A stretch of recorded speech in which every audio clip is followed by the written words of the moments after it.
Әйелдердің жәннаттағы жағдайлары. Аса мейірімді, ерекше рақымды Аллахтың атымен бастаймын. Барлық мақтау мен мадақтау әлемдердің Раббысы Аллахқа ғана тән. Елшілер мен пайғамбарлардың ардақтысы сүйікті пайғамбарымыз Мұхаммедке саллаллаху алейхи уассаламға, оның әулетіне, сахабаларына Аллах тағаланың игілігі, сәлемі және берекеті болсын. Мен әйелдер қауымын өздерінің жәннаттағы хал-ахуалдары жайлы және онда оларды не күтіп тұрғандығы туралы сауалдар көптеп мазалайтынын жиі естіп көре келе, осы бір тақырыптың аясын кеңінен аша түсетін әрі оларға пайдасын да тигізетін бір шама мәселелер жөнінде қысқа әрі нұсқа мағлұматтар жиынтығын Құран мен сүннеттен нақты дәлелдер келтіре отырып ұсынуды мақұл көрдім. Ендеше Раббымыз Аллахтан жәрдем сұрай отырып, көпшілікті толғандыратын мәселелерді төмендегіше баяндаймын. Бірінші, әйелдердің жәннатта қандай сауаптар мен нығметтердің түрлері берілетіні жайлы сауалдар қоюына ешқашанда тыйым салынбайды. Өйткені адам баласының нәпсісі әрқашанда болашағы жайлы және өзінің келешек өмірінің қалай болатыны туралы толғаныста жүреді. Сондықтан да Аллахтың елшісі саллаллаху алейхи уассалам сахабаларының жәннат пен ондағы нығметтер туралы және осы тектес сұрақтарын еш уақытта қайтармаған. Бірде сахабалар пайғамбардан саллаллаху алейхи уассаламнан жәннаттың құрылымы неден тұрады деп сұрайды. Сонда ол алтыннан болған кірпіш, күмістен болған кірпіш деп жауап береді. Тағы бірде сахабалар пайғамбарым саллаллаху алейхи уассаламға: "Уа Аллахтың елшісі, жәннатта біз өз әйелдерімізге жолыға аламыз ба?" дейді. Сонда пайғамбарымыз саллаллаху алейхи уассалам жәннатта олардың өз әйелдерімен қайта қауышатындарын баяндап береді.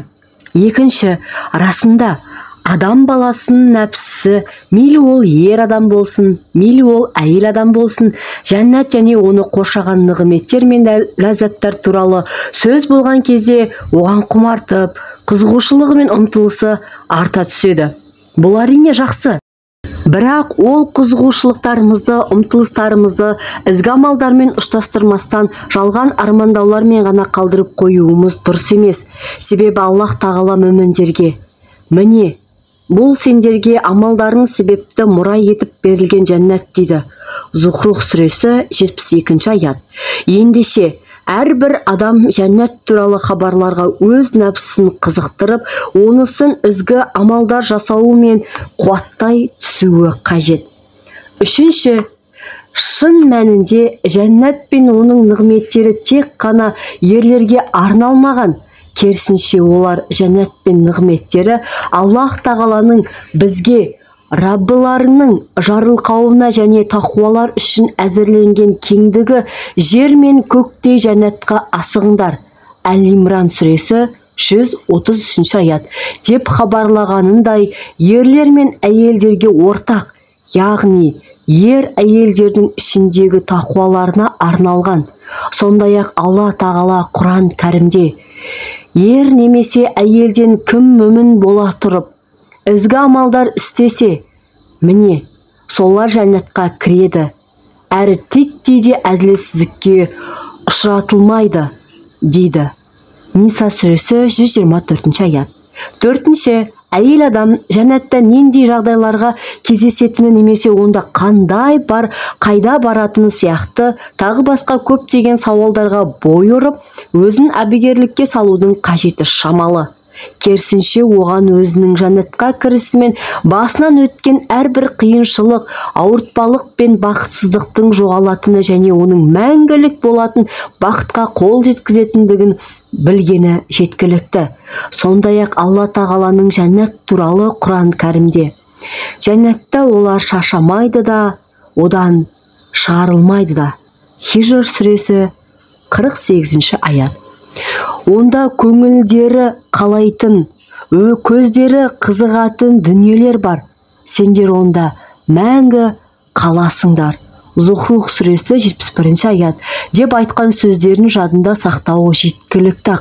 Тіпті мұның барлығынан бұрын жәннаттықтар туралы Раббымыздың: "Аллах оларға разы болды және олар оған, яғни Аллахқа разы болды" Маида сүресі 119 аят деп айтқанын жадында ұстаса болғаны. Бесінші, Аллах жәннаттағы сусындар мен тағамдардың, сұлу көріністердің, мекен жайлардың және киім-кешектердің түрлерінен болған нығметтерді атаған кезде, олардың ерлерге де, әйелдерге де тиесілі екенін баяндайды. Сондықтан да жоғарыда аталған нығметтердің түрлері мен жәннатқа кіргендердің барлығы да ләззаттанады. Бірақ мұнда мынадай бір мәселе бар.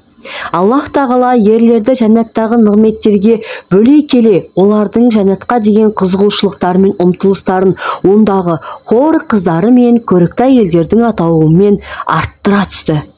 Ал әйелдер үшін мұндай жайттар айтылмайды. Сондықтан да әйел заты мұның себебі жайында білгісі келіп, өзіне де, өзгеге де бұл жөнінде жиі сұрақтар қоя береді. Жауабын тыңдаңыз. Аллах тағала Құран кәрімде: ол, Аллах, істегендерінен сұралмайды да, керісінше, олар сұралады дейді. Әнбия сүресі 23 аят. Алайда бұл істің даналығы жайында ислам негіздері мен шариғат мәтіндерінен оқып білгеніміз бізше еш артықшылық етпес. Ендеше мәселені төмендегіше баяндауға болады.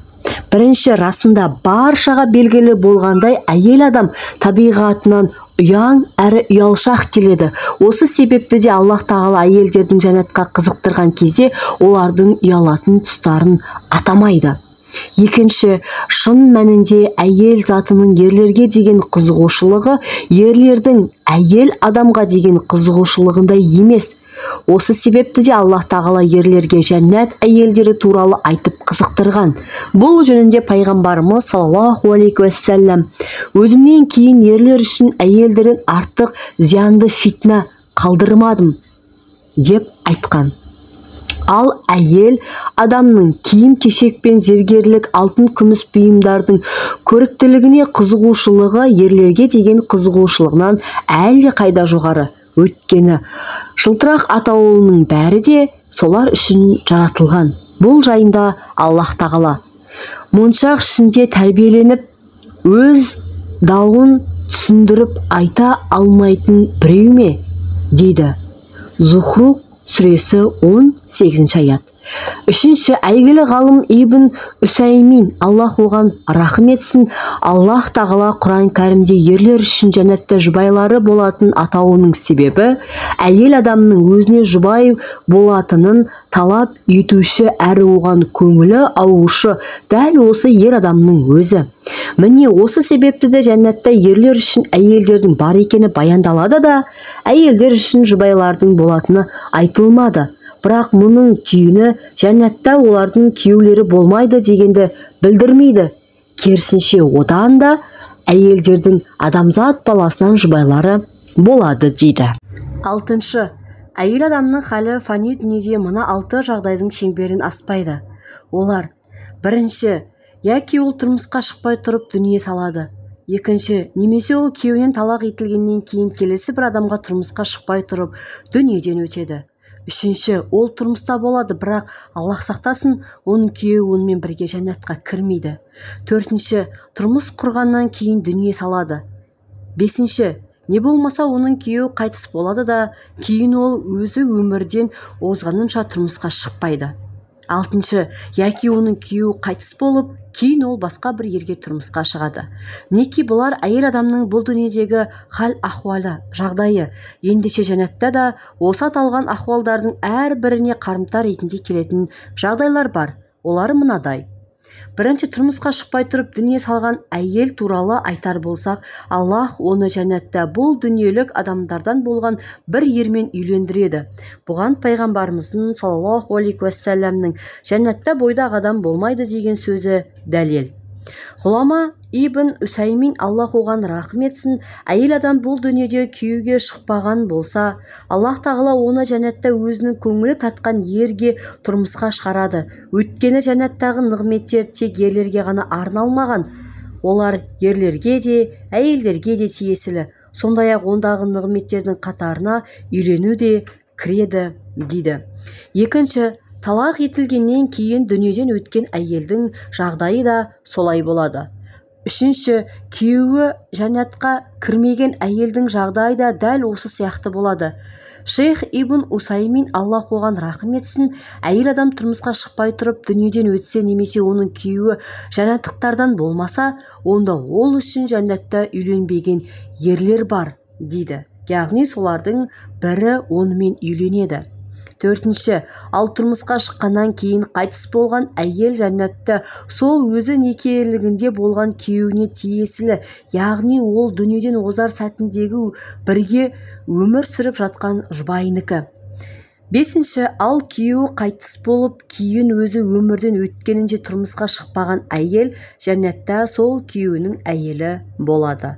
Күйеуі дүниеден өткеннен кейін өзге ерлерге тұрмысқа шыққан әйел тіпті бірнеше адамға үйленген болса да, жәннатта осы күйеулерінің ең соңғысына тиесілі. Бұған пайғамбарымыздың саллаллаху алейхи уассаламның әйел күйеулерінің ең соңғысына тиесілі деген сөзі дәлел. Сондай-ақ бұл мәселеге Хузайфаның, Аллах оған разы болсын, әйеліне айтқан мына бір сөзі де дәлел. Егер жәннаттағы әйелім болуды қаласаң, менен кейін, яғни дүние салғаннан кейін ешкімге тұрмысқа шықпай өткені әйел адам жәннатта дүниедегі ең соңғы күйеуінікі болады. Міне, сол себепті де Аллах тағала пайғамбар саллаллаху алейхи уассаламның әйелдеріне одан кейін өзге біреумен тұрмыс құруларына харам еткен. Себебі олар пайғамбарымыздың саллаллаху алейхи уассаламның жәннаттағы әйелдері. Бұл орайда мынадай сауал туады. Жаназа дұғасында біз оны жұбайымен де қайырлы бір жұбаймен алмастыр деп айтатынымыз келтірілген. Егер ол әйел үйленген болса, біз оның бұл дүниедегі күйеуі жәннаттағы жұбайы екен біле тұра, оған мұнымен қалайша дұға етеміз. Ал егер ол тіпті үйленбеген әйел болса, біз осы дұғаны қалайша айтамыз? Жауабы, әйгілі ғалым Ибн Усаймин, Аллах оған рахым етсін, айтқанындай, егер ол үйленбеген болса, онда оның тірі қалғанында бұл дүниеде үйленуі мүмкін болған күйеуінен де қайырлысын бер дегенді меңзейді. Ал егер тұрмысқа шыққан болса, онда бұл дүниедегі күйеуінен де қайырлысын бер деген мүдде көзделеді. Яғни оның бұл дүниедегі сипаттарынан да жақсы сипатпен алмастыр дегенді білдіреді. Өйткені алмастыру сөзі нәрселердің өздерін айырбастаумен болғаны секілді сипаттарды алмастырумен де жүзеге асады. Мысалы, қойды түйеге айырбастағаны сияқты бір сипатты келесі бір сипатпен алмастыру арқылы айырбастау меңзеледі. Мысалы, Аллах тағала мына адамның күпірлігін иманға алмастырсын деген сияқты. Бұған Аллах тағаланың ол күні жер басқа жерге кейіпке, көктер де басқа солайша ауыстырылады. Ибрахим сүресі 48 аят дегенін дәлел етеміз. Мұндағы жер сол жер, бірақ ол жайылған, аспан да сол аспан, бірақ ол қақ айырылған. Жетінші, сахих хадисте пайғамбарымыздың саллаллаху алейхи уассаламның әйелдерге расында мен тозақ иелерінің көбісі сендерден екенін көрдім деген сөзі берілген. Келесі бір хадисте пайғамбар саллаллаху алейхи уассалам жәннат тұрғындарының ең азы әйелдер деп айтқан. Сондай-ақ тағы бір сахих хадисте бұл дүниедегі әрбір мүмин ерге жәннатта 2 әйелден беріледі, яғни бұл дүние әйелдерінен делінген. Ғұламалар жоғарыда берілген қарама-қайшы мағынадағы хадистерді өзара ұштастыру барысында әйелдер жәннатта көбірек пе, әлде тозақта ма деген мәселе төңірегінде пікір қайшылыққа түскен.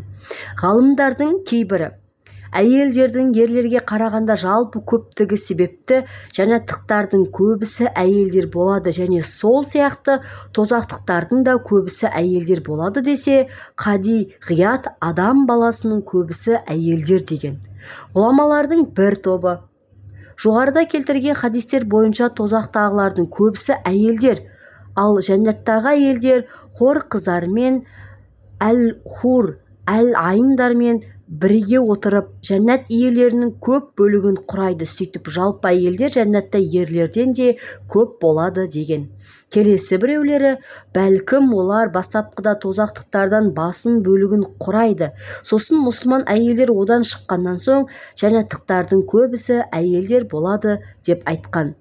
Әл-Куртуби Пайғамбарымыздың саллаллаху алейхи уассаламның мен тозақ иелерінің көбісі сендерден екенін көрдім деген сөзін түсіндіру барысында бұл сөз әйелдердің тозақта болған сәттерін меңзеуі мүмкін. Ал шапағат пен Аллахтың рақымымен тіпті онда «Ла илаха иллаллах» сөзін айтушылардан ешкім қалмастан барлығы шығарылған сәтте әйелдер жәннаттың басым бөлігін құрайды деген. Ендеше әйел адам тозақтықтардан болмауға барынша көңіл бөлуі қажет. 8. Әйел егер жәннатқа кірсе, Аллах тағала оған жастығы мен пәктігін қайтарады. Бұған пайғамбарымыздың саллаллаху алейхи уассаламның шын мәнінде жәннатқа кәрі адам, яғни қария кірмейді. Расында Аллах оларды жәннатқа кіргізсе, пәк қыздарға айналдырады деген сөзі дәлел. 9. Кейбір хабарларда бұл дүние әйелдері Аллах тағалаға құлшылық қылғандары себепті де жәннатта хор қыздарынан әл-хур, әл-айндардан бірнеше есе артық көрікті де сұлу болады делінген. 10. Ибн әл-Қайым, Аллах оған рахым етсін, онда жәннатта әркімге басқаның жұбайына жақындауы алыстатылған, тыйым салынған. Сол сияқты әйелдер жамағаты да ерлер үшін әсемдендірілген. Сондай-ақ бұл жәннат сондай бір көркем түрде безендірілген. Аллах тағала Құран кәрімде: күдіксіз тақуалар жәннаттардағы өзен жағасында, ықпалды үкім иесінің құзырындағы орнында дейді. Қамар сүресі 54-55 аят. Ендеше Аллах бізге осы жәннаттарға қол жеткізуімізді нәсіп етсін. Өткені өмір қас-қағым сәтті-ақ зулап өте шығады. Одан соң мәңгілік өмірден, яғни жәннат пен тозақтан өзге ештеңе де қалмайды. Сондықтан да Аллах қаласа сіздердің барар жерлеріңіз жәннат болсын. Әрі расында жәннаттың ақысы жалған үміт пен амалдағы немқұрайлық емес, шынайы иман мен ізгі амал екенін білгендеріңіз абзал. Әр біреуіміз пайғамбарымыздың саллаллаху алейхи уассаламның әйел адам 5 уақыт намазын оқып, 1 айлық оразасын ұстаса, арын сақтаса және күйеуіне бой ұсынса, оған жәннат есіктерінің қалағаннан жәннатқа кір делінеді деген сөзін есте сақтаңыздар. Сіз жәннаттың нығметтеріне қол жеткізуіңізге кедергі келтіретін барлық жамандық атаулыдан өзіңізді аулақ ұстаңыз. Аллах тағаладан мұсылмандардың әйелдерін тура жол тапқандардан және нағим жәннаттарына қол жеткізушілерден етуін сұраймын. Пайғамбарымызға саллаллаху алейхи уассаламға, оның әулетіне және сахабаларына Аллах тағаланың салауаты мен игілігі болсын. Ассалаумағалейкум ва рахматуллахи ва баракатух. Қалдарыңыз қалай, қадірлі ізгі оқырман? Сіздерге Сүлейман ибн Салих әл-Хурашидің әйелдердің жәннаттағы жағдайлары атты кітапты оқуды бастадық. Оны араб тілінен аударған Зүлеймен Дәнлібаев болады. Ендеше менімен бірге болып, жәннаттағы әйелдерді қандай нығметтер мен сауаптар күтіп тұрғанын бірге білейік. Маған қолдау көрсетіп, арнаға тіркеліп, достарыңызбен бөлісуді ұмытпаңыздар. Ассалаумағалейкум ва рахматуллахи ва баракатух.